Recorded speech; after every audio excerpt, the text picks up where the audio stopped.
At that point, I was just kind of on a knife edge with self-esteem, I suppose. And I wrote this song, and I said, I don't know if it's any good, but it's called Running in the Night. There you go. I played it to one or two friends and said, fuck you, Ollie. That's damn good.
They claim a hidden agenda, I don't have a care.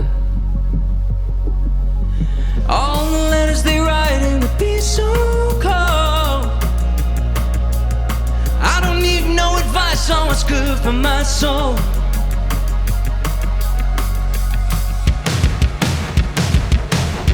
One day we all cross that line. It don't take forever, it's just a matter of time. It's just a matter of time. And if you turn to leave tonight, ain't a case somewhere, just a matter of time. Let's see it, come on.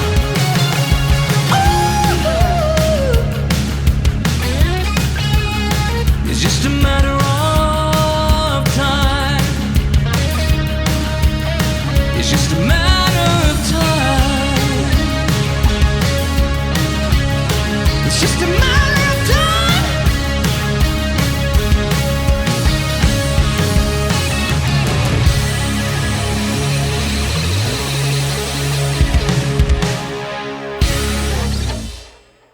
Hey, it's Matt Pinfield. It's the Pinfield Sessions, and we're here at the SoCal Sound And it's so great to be here with Ollie Wride. Ollie, how are you, man? It's good to see you. Man, thank you so much for having me, Matt. It's lovely to see you as well. Yeah, I was glad you could make it by the station. You've sold out the Troubadour here in Los Angeles. I've seen you do it multiple times, and then of course, you're playing at the Mint while you're here. Yeah.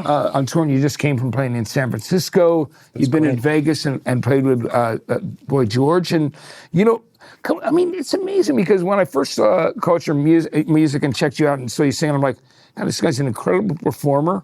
Because you had a great voice, so I just thought, man, I was excited to actually meet you and talk to you about music. Yeah. Because I just know that we had this mutual thing where we obviously were huge Freddie Mercury fans and Bowie and different people like that. I thought there was going to be some cool things to talk about. Absolutely. So just tell me about how you got involved in singing, and you grew up in the north of England, right? That's right. Yeah, I was born in a little town called Beverley, which is in East Yorkshire. And it's not really known for its music, I suppose, but or maybe some people back home might, lambast me for that. But it was kind of rural surroundings. And so when I turned 17, I'd been in this sort of bubble throughout my childhood, and it was great, but it was quite. I went to quite a strict school, and although they sort of championed arts, I didn't really discover music until a little bit later. Yeah. It wasn't until my final years at school that I used to go to the music hall at school on lunch break, and they had a Steinway in there, so I'd be bashing away at it and singing Queen songs or Aretha Franklin, and one of the music teachers there at the time, she was called Christina Mainardi. She was like this Italian opera singer. And she said, Ollie, I think you should come do a few lessons with me. I was like, you serious? And it's like, yeah, because you got the range to do it. And so I did like a year or two of countertenor singing. Yeah. So like proper opera stuff. And then, but I only did that on the side. And then by the time I got to the end of school, I said to my mum and dad, I want to go into music, and they're like, oh Jesus Christ! Because my older brother was a guitarist, and he was on Columbia, and I kind of wanted to follow in his footsteps. Yeah. And what bit was he in a band, or was he? Yeah. So he was part of a band that was part of a movie, and it was called Angus Thongs and Perfect Snogging. Yeah. And he was in a band called the Stiff Dillons. Yeah. That's a great name. The Stiff Dillons. Yeah. It's hilarious. Yeah, it's so great. maybe there's an innuendo in there, Yeah. but it was an open audition that he attended whilst he went to college in Brighton, and he got the role of the guitarist, and then although it was a fictional band, the powers that be at Columbia turned it into a band, and he got to do a few tours and went to Abbey Road, and he got to be a pop star for a couple of years. And Yeah. When we were growing up, we were in cover bands together to make pocket money, and so I guess a bit of the green-eyed monster appeared in me, and I was like, I felt like I was being left behind, and so I didn't want to go and get a real job. I wanted to be, I was creative, and I had that passion inside me, which has never left. Yeah. And so I flunked my AS levels because I was sort of fixated on delusions of grandeur, following my brother down to Brighton. And my dad said, well, if you get straight A's, you have my blessing. So I did, and I worked my arse off. And then I moved down to Brighton when I was 17, 18, and then that kind of opened my whole worldview. It kind of completely transformed because it's the antithesis of where I grew up. Yeah. It's like a mecca of bohemia and creativity and all sorts of different people of different artists, poets, musicians, designers. I was really in the thick of it. And That's so great. yeah, it was amazing. Brighton's the first place I visited when I went to England the first time Yeah. with a band called The Wonder Stuff on, and I couldn't believe how many references to songs. Yep. You know, like Brighton rock. When I didn't realize it was rock candy. Like in America, Yes. like if like where I grew up by the Jersey Shore, it's rock candy Yeah. was what it was, and so. That Queen song, I was just thought it was Brighton rock and roll. Like, Yeah, right, yeah. so I get there, I see a sign for that. Brighton Rock. Yes. Yeah, yeah. And then I see a sign and it's on the old, by the old, Welcome to the Thunderdome, right? Or no, Welcome to the Pleasure Dome. Yes, yeah, So Welcome to it's the Pleasure pier. Dome, the Frankie Goes to Hollywood Yeah. album named after the sign that was on the pier. Yeah. Right? And Dodgems, I didn't know what those were. They were bumper cars, which they call in America, Yeah, yeah, right? yeah. But it was just all those amazing references to Yeah. in Brighton, and of course the Who and Quadrophenia. So that's John, I mean, well, he Yeah, did the cover of Pinball Wizard as well. yes, didn't he? yeah, So- which was so good. So yeah, we love that. But so it was amazing. And then nowadays, like you said, like you came out of there, and then Royal Blood, and there's a new band I played, a recent band called Yanaka, Yeah. who from their new single. And you went to college with Yeah, them, right? we kind of were all in different years, but we all sort of crossed paths at different points in time. And it was a college called BIM, Yeah. the Brighton Institute of Modern Music. It may have changed its name since then. Yeah. And when I enrolled, there wasn't sort of like a degree of how to be a rock star. It was just Yeah. kind of, they had to, in order to give the degree some legitimacy, because it was tied to the University of Sussex. So I ended up doing a diploma in professional musicianship. Yeah. And of course, like my first year, like every student, it's just kind of exploring and indulging and Yeah. making new friends and coming out of whatever shell you may have, losing your inhibitions. Yeah. And I was lucky because on my course, I think I was the only guy on the the pro diploma vocal course. So I was surrounded by wonderful women all the time and fabulous singers and artists and musicians. And one thing that was really, really good about it, though, is they had these workshops where you had all the musicians from the different courses, so bass, drums, guitars, keys, whatever, they would get together on a Friday down at the Concord 2, which is a very famous venue. I think the Foo Fighters played it a few times, actually. Yeah. And you'd do a live workshop, and you'd learn a song for that week, and then you'd get up on stage in front of the tutors, and you go and nail it, and then you'd be critiqued. And the cool thing was that a lot of the tutors there were, working musicians. So we had a couple of the guys from The Prodigy. Do you remember Reef? Yeah, of course, Reef. I know those guys. Yeah. We had Ace from Skunk Anansie. Yeah. And we had all these wonderful musicians from a wide array of genres. Yeah. Giving you,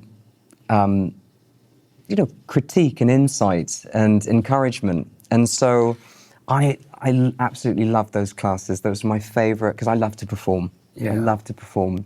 I wasn't particularly strong at theory or anything like that, but it kind of, I don't know, it kind of gave me, I think I realized that perhaps I have no shame when it comes to performing, which It's a works good to your thing. advantage It always does. as a frontman. You have to be fearless. You have to be fearless, and you have to take Precisely. chances. right? Exactly. Which is a really great You thing. gotta, like dance like nobody's watching or everybody's watching, and Yeah. and siphoning that energy and using it to your advantage. So, and for that first year, it was kind of cutting my teeth, but at the same time, it was biding time. Yeah. Because I wanted to be a songwriter, and of course I didn't know how to write at the time. I had a crappy little keyboard at home, and I would just try and because I worked things out by ear. Yeah. Because my notation and sight reading wasn't particularly good, and I gradually built up my. It's like a muscle, Yeah. The more you work it, the stronger it gets, and I would. Sort of torture myself in my bedroom and sort of figure out how to write. And so it was it was an interesting sort of formative period, you know, Yeah, whilst consuming all of the naughty things that you usually do at college. You do, right? It's a rite of passage. Exactly. You know, you have to do it. You know Absolutely. what I mean? Absolutely. You know, and I totally get that. So it was amazing. So you've been, you know, like you mentioned that you've been signed before, and you've done, you know, like there's certainly, because after seeing you perform, I would know why people would be interested. And there's even a thing where, like, didn't Jules Holland, who does, you know, later and was in Squeeze and all that, had said that you were what he thought was, you know, like one of the artists of the year coming out. Like, it was great. Tell me about that. It was wonderful, and that kind of came out of the blue. I mean, in fact, like I mean, Jules Holland later with Jules Holland. It's an iconic show in the UK. Great show, and you know, that's been on for like 30 years plus. And everybody's played it. Exactly. It's one of the great shows. Exactly. So for him to come out and say that, and this is a guy who was in Squeeze, he's played on a ton of records, he's just an amazing talent. I love his boogie woogie style of playing. Yeah. In fact, the first record that or one of the first records that I really got into was by a band called The. Yeah, well, I love it. He was in The, and he played that record, Soul Mining, with his piano on Uncertain Smile. It's one of the greatest things. We play that here in the air. It's so good, isn't it? Incredible. So that was actually the first thing I spoke to him about. I said, well, obviously, thank you so much for having me here, but you know, that boogie woogie solo, it's like, you know, it's like, so great. It's like, how did you know that? And I was like, Jules, it was one of the first records that I got into as a kid. Yeah. You know, and I didn't know what it was necessarily, but I dived in after that, and so I was a big fan of that band, and I watched later many times.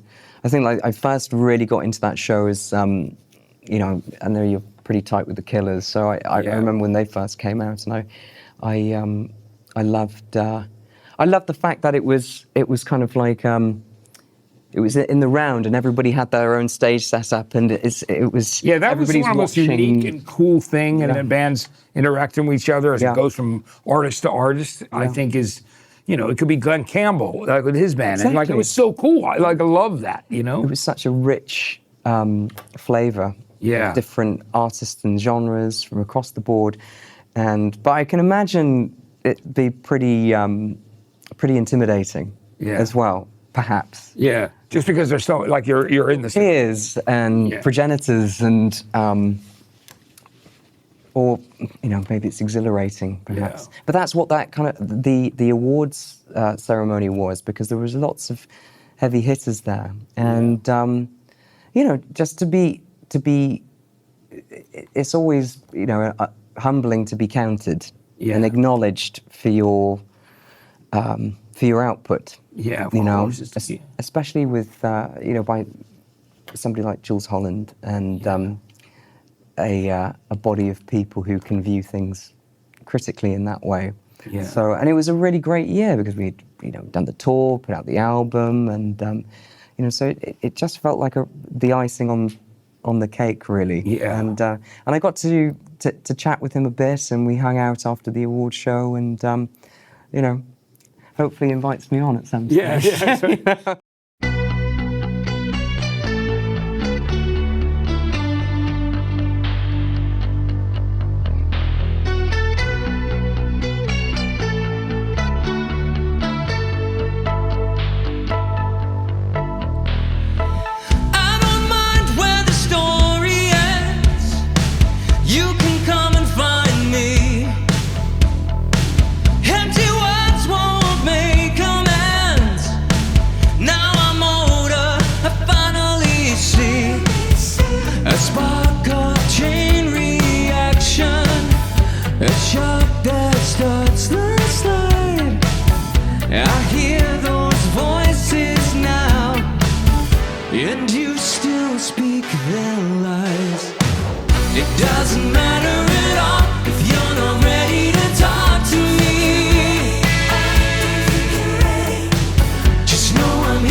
You know, I've been around music for a long time. I've seen scenes rise and I've seen them disappear. And the difference is always the same, whether people show up and support what they believe in. What you're watching right now, real artists, real performances, that only happens because listeners like you stand behind it. Community Amplified means music lovers supporting musicians directly. It means having deep conversations and hearing stories from your favorite artists. It means keeping independent voices strong. If you believe music should still have places like this radio station, where it's respected, where it's curated with passion and intention, become a member of the SoCal Sound. Because when you support this station, you're supporting the future of music itself. Please find the link in the description to make a donation today. Talk to me about like how you got involved with the you guys in San Francisco when with you did the FM. Oh yeah, FM 84. Well, because it was a big record. People loved it. It was a big club record, and it was like huge. With people that love synth and synthwave and synth pop that appreciate everything from the 80s up. Massively. Yeah. Well, I think that was interesting because that came at a point where I was, dare I say, was a little dejected. Yeah. Even at that time, around 2016, 2017, I'd been on Atlantic, I'd been on Warner Brothers, and I'd gone the venture capitalist route, and so many different twists and turns. And I was working in LA, and I was on a label, and I remember the setup of it was, I remember when we signed, it was kind of on the basis of, right, Ollie, we've hired these songwriters, listen to what they say, do what you're told, and basically, we may be able to sell you off at the end of this. And I said, right, okay, but if I've got no connection with these songs or what I'm doing at the end of it, and you come knocking on my door and say that, it's all your fault or you don't pick me up on the option, so we're going to have a problem. So I signed myself up to it, and I worked solidly. I didn't have a day off for like 4 months, and I certainly learned a lot. I mean, there were some fabulous musicians who I worked with. There was Abe Laboriel, amazing bass player, Andrew Day, amazing singer, some fantastic songwriters, but it was part of the racket, or the scene whereby, you go to, these people would maybe go to 4 or 5 different writing sessions in a day, and you've never met them before, and you sit by the pool, and so let's write a love song, and it's like, I don't know you. Yeah. You don't know me. Yeah. How are we supposed to find any common ground here in half an hour? And it's the lyric makes you think, the melody makes you feel, and I think when it comes to that, I'm not sort of negating co-writing. I think I've co-written with lots of different people, but it's been a more natural process. Yeah, in other words, like you felt like you had a comfortable, or comfortable enough in a situation with them, absolutely, to open up in a creative way. Yeah, and it's nothing against the co-writers who are leading the sessions, but ultimately, if there's no common ground or an understanding of the person who you're intending to write for, you might come out with something half decent at the end of it, but I may have no emotional connection to it. No emotional connection with it whatsoever. So I love that you do things on your own.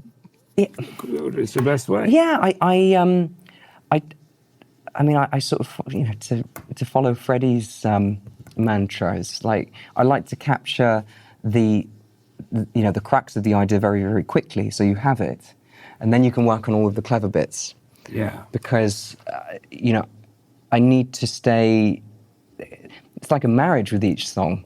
It's a commitment, and you have to love it, and test its sort of sinew and elasticity, because I might do like 6 or 7 different versions of a song before I commit to a production, for example. And even that's like an entirely different business from the writing of it. So, I'm one of these people where if I don't have anything substantive to say, I'm not just going to do it for the sake of it. but by the same measure, you have to write a lot of stuff to get to the sweet spot. And we ended up with so many songs of varying quality, but it was also disparate. And there were things that were, objectively speaking, they were good songs, but I just didn't have any connection with it. And lo and behold, we get to the 4 months down the line. I have to go back to the UK because I didn't have my visa at the time. And they said, don't worry, Ollie, go back home for Christmas. We'll pick you up on the option in the new year. So I was like, brilliant. I can go back to the UK, go and see the family. I was exhausted by that time. I'd been worked to the bone. And I never got the call. Yeah. And so it was pretty heavy knock, really. Yeah, of course. And of course, I'd always been fortunate enough to make a crust from music. So it was my first sort of reality check, really. And, I still had bills to pay. So I went and got a real job, Yeah. I went and delivered parcels and stuff. And I didn't tell anyone about it. I just got on with it. But Christ, winter, the southeast coast of England, it is the doldrums. Yeah. Freezing, and you're treated like, and but it was probably necessary, and to make me sort of appreciate what it is and what it means to be able to express yourself, to create for yourself, and be your own master for a living. Yeah. And isn't that what we're all sort of striving for? And so by the time I was sort of still kind of writing, but my self-esteem was kind of rock bottom. And I was like, I don't know if I can even do this anymore. I've been through the mill too many times. And my friend called me up, and he was also a musician, but he'd been knocked down as well. And he said, have you heard of this scene called synthwave? And I was like, no, I've done the 80s thing. Nobody wants it. I've been told, no, you can't do it. And I was pushing and pushing and pushing for so long.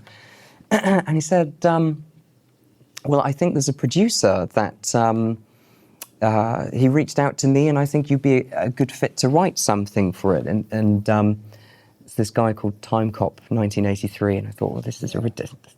Geordie, I hope you don't mind me saying this. It was a ridiculous name, and I didn't buy into it at first. And then I listened to the stuff.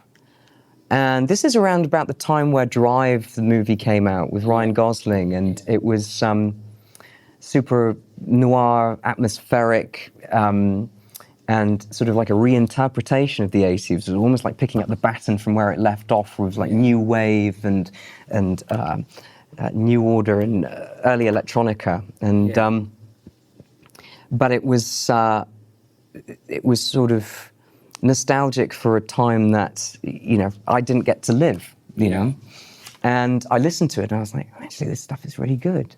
And so he sent me over a load of instrumentals. It's like, Ollie, I love your voice. I think he'd heard like me do a Queen cover or something.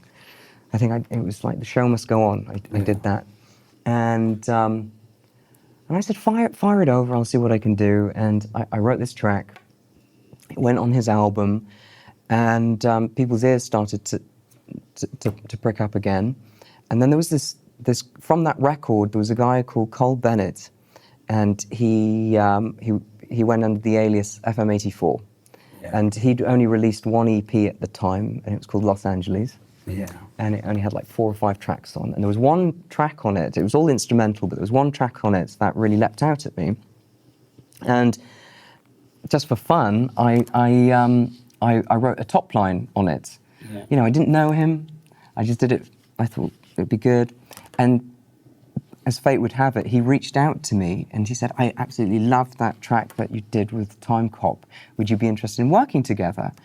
And I said, well, I'll give it a go. I'm sort of still wandering out here in the desert right now, trying to find myself again. And he sent me like 32 bars of this instrumental. And I I took a long time to write it because I don't know if it was because I was feeling self-conscious and afraid to play it, because at that point I was just kind of on a knife edge with self-esteem, I suppose. And I wrote this song, and I said, I don't know if it's any good, but it's called "Running in the Night." There you go. Yeah. And he listened to it, and he was like, oh my God, this is absolutely fantastic. I would love to work with you more. I played it to one or two friends and said, fuck you, Ollie, that's damn good. And it's like, you serious? And it's like, yeah. And it sort of captured this, as I said before, this feeling of nostalgia for a time that I didn't get to experience. And it was sort of burgeoning from this new movement called synthwave, and there was a big YouTube station called New Retro Wave, which was a platform for all sorts of producers. And it was mainly like a bedroom producer scene, faceless. There were no sort of personalities. It was all aliases. It wasn't sort of necessarily songs. It was all instrumental and atmospheric. And so this was like one of the first, there were a few exceptions, of course, but it was one of the first records that combined, I'm a frustrated rock and roller. Yeah. And so I sort of approached it from I love those sort of soaring melodies. Yes. And triumphing over adversity. That's like a big theme throughout all of my work, because, we've all got our problems to face. Yeah. You're no stranger to that. Yeah, absolutely. And people, and I think it's a subject matter that is constantly bubbling to the fore, especially with the way the world is now as well. Yeah. People are looking for just, whether it's going to a show, listening to a record, it's escapism. Yeah. Just to take you out of your reality for a moment, and then you can return to your problems. Yeah. And so Col and I we worked on an album together called Atlas. We put it out, and initially it found traction on Reddit. Yeah. Which, again, I wasn't aware of these things at the time. And then Spotify in the UK picked up a ballad that I'd written for the album called "Don't Want to Change Your Mind," and he was the head of Spotify programming at the time. And he shared it, and then that bolstered it. The main single, "Running in the Night," it took time for it to find its legs. Yeah. And then it just exploded. It exploded. The first show that we did together was in San Francisco at the DNA Lounge. And Col and I had never met one another before. I was still working in an office at the time. So I took like 5 days sick leave, got on a plane, never been to San Francisco before, met Col for the first time in person, and we did this gig, and we sold like 800 tickets. It's great. And I was just like, that's amazing. This doesn't happen. It doesn't happen. And because Col, he'd never done the toilet tours. He'd never, and he won't mind me saying this, it was just, I was kind of like a lifer, and I'd struggled and, fought and been knocked down and chewed up and spat out. And this was kind of like the goose that laid the golden egg, and we couldn't believe it. It was this bizarre convergence of two, and we're very sort of different personalities as well. He's quite introverted, I'm the extrovert, but we managed to click and become friends and find this common ground, and it just kept going. In fact, it's more popular now than it was then. Yeah. And it just, I'm so grateful for that, because I was still continuing with the office job for a little while. It was awful. It was awful, and being part of the the chicken coop, and having any ounce of individualism sort of squashed. Yeah. And it got to this point whereby I was like, I didn't need it anymore. Yeah. It was sufficient to live off. And I was like, right, this gives me a little bit of breathing space to to focus and to sort of realign what I'm doing. This is like the affirmation that I was searching for. You know, I can do the music that I want to make. It doesn't matter what anybody else says. Yes. There is, you know, stay true to yourself. Or what Bowie said, never play to the gallery, you know. And it was just such a vindication, because then we announced another show in Los Angeles later that year, and I went to go and stay with the A&R, who signed me, well, who dropped me, and we were pretty unscrupulous about it. And I went round to his house, and I had 2 tickets to the Globe Theatre, and it was like 1,500 tickets. It sold out. And I said, there you go. Yeah. You know, there's my shitty little 80s thing. Yeah. You know, it came good. Yeah. So I said, you know, I wasn't smug about it either, because also these things there's an impermanence to it all. Yes. And so, you know, when things are going well, it's just be cool. And my dad always said, never believe your own rhetoric. Yeah. So it's just don't buy too much into it and just enjoy it. And it sort of gave me the freedom to be able to sort of branch out on my own, and that's how I sort of got to the solo stuff. Which is great. Yeah. Pressure Point came out, which was like, you know, it was like, the album came out and it was great. And I saw, I saw some of the shows. It was just, you know, well, you know, like obviously it came out right after my stroke, but there were singles out before that. Yeah. Which were great, you know, which I'd seen in, you know, like, and there's some songs on that record like Matter of Time I love. There's some of the, there's a lot of great tracks. Yeah.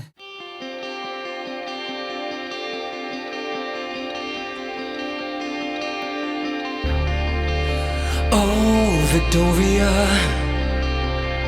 you're the devil in disguise, as a dream. And I know, Victoria, you always cross the line. Your joke was always on me.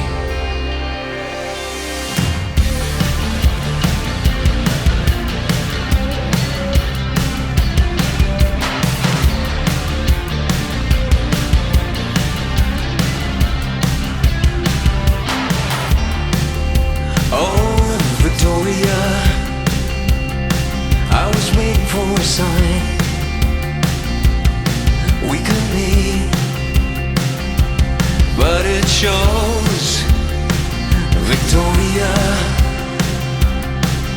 you must be terrified of what we could be. Pull back the veil that you're hiding behind. Give me a chance to see if you're the stone cold hearted kind of girl that you're making out to be. First you tell me to go, then you want me to stay. Your eyes are fixed on me, but you're a million miles away. Oh, you gotta learn sometimes when to give and take up a lifeline, Victoria.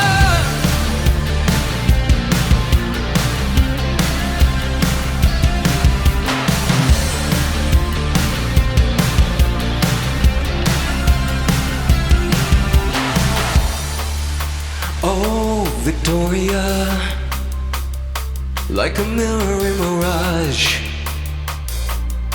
paint a scene. Look at me, Victoria, I'm giving you a chance to break from the streets. Pull back the veil that you're hiding behind. Give me a chance to see if you're the stone cold hearted kind of girl that you're making out to be. First you tell me to go, then you want me to stay. Your eyes are fixed on me, but you're a million miles away. Oh, you gotta learn sometimes when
And you found a really great audience here in the U.S. too, right? I mean, which is like Very kind to me, yeah.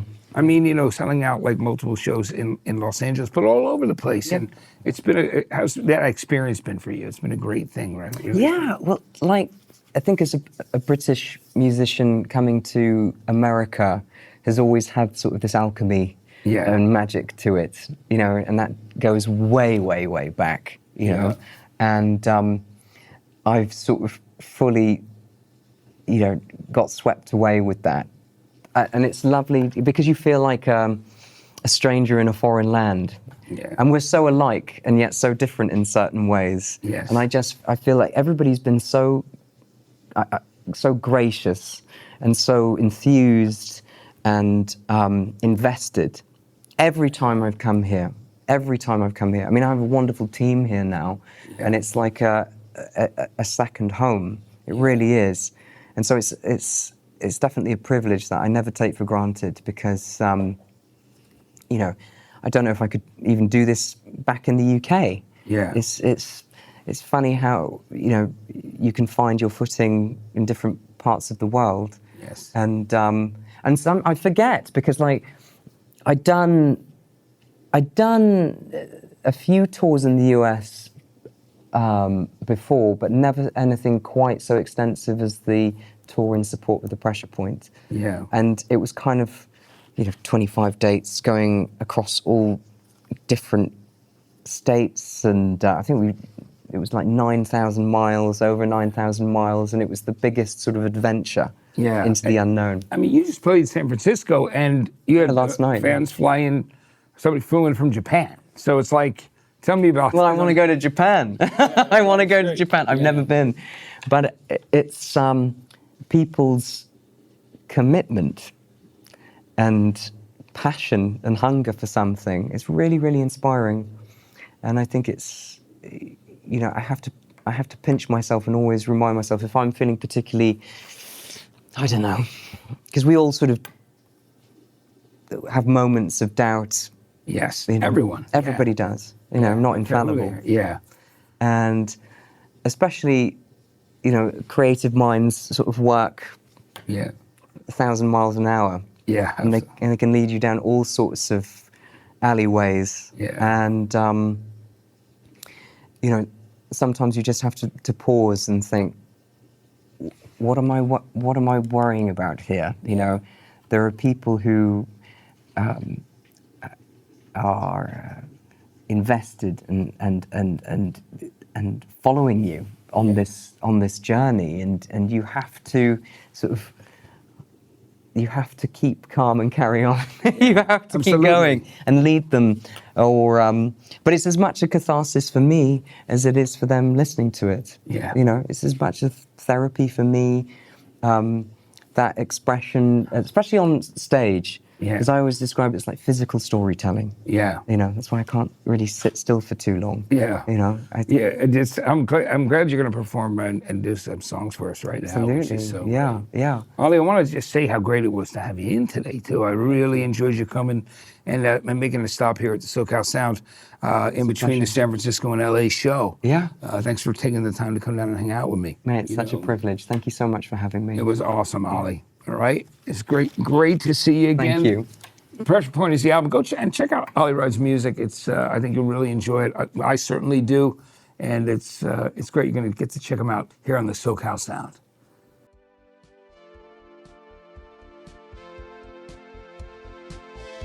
Hey, it's Matt Pinfield here. You just watched something pretty special, and trust me, there's a whole lot more of that on this channel.